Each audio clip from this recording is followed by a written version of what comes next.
জমে উঠতে শুরু করেছে দেশের সবচেয়ে বড় লিচু বাজার। লিচুর রাজধানী খ্যাত জেলা দিনাজপুরে গাছে গাছে গোলাপি রঙের লিচু সংগ্রহ করছেন বাগানীরা। বৈরী আবহাওয়ার কারণে লিচুর ফলন এবার কম হয়েছে বলে জানান সংশ্লিষ্টরা। এদিকে লিচু চাষি এবং বাগান মালিকদের কারিগরি সহায়তা প্রদান করছে কৃষি বিভাগ। দিনাজপুর প্রতিনিধি ফখরুল হাসান পলাশের তথ্যচিত্রে ডেস্ক রিপোর্ট।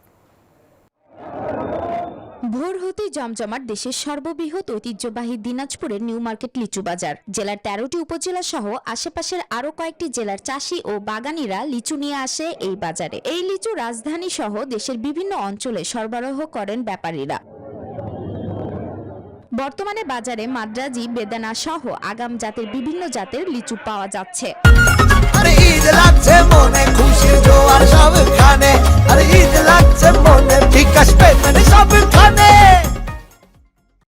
প্রকার ভেদে প্রতি হাজার লিচু বিক্রি হচ্ছে ৩,০০০ থেকে ৮,০০০ টাকা। তবে দাম বেশি বলে দাবি ক্রেতাদের। আগাম বৃষ্টি হয়ে গেছে, এটার জন্য নাকি মুকুল সব নষ্ট হয়ে যাওয়াতে দামটা বেশি বলতেছে ওরা। দিনাজপুরের লিচু শহর হিসেবে দামটা একটু বেশি, দিনাজপুর হিসেবে তোমার দামটা কম হওয়া উচিত ছিল। এদিকে প্রাকৃতিক দুর্যোগের কারণে লিচুর ফলন অনেক কম হয়েছে, তাই আগামীতে লিচুর দাম আরো বৃদ্ধি পাবে বলে জানান ব্যবসায়ীরা। এবার লিচু একটা ফলন কম আছে, এবার হয়তো 60% ফলন হয়নি, 40%-এর মতো ফলন দিনাজপুরে এবার হয়েছে আর কি। সেই হিসাবে লিচুর আমাদের এবার একটু দাম একটু বেশি, এর পরে এই বাজারটা একটু বেশি হতে পারে। ভরা মৌসুমে এই বাজার থেকেই প্রায় ১০০টি লিচুর ট্রাক চলে যায় রাজধানী সহ বিভিন্ন অঞ্চলে।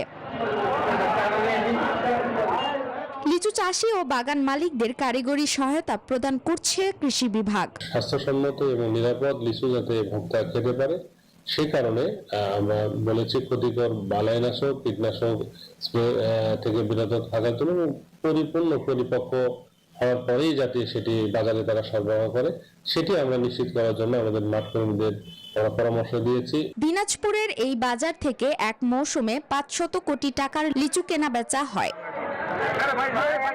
Desk report, news 24।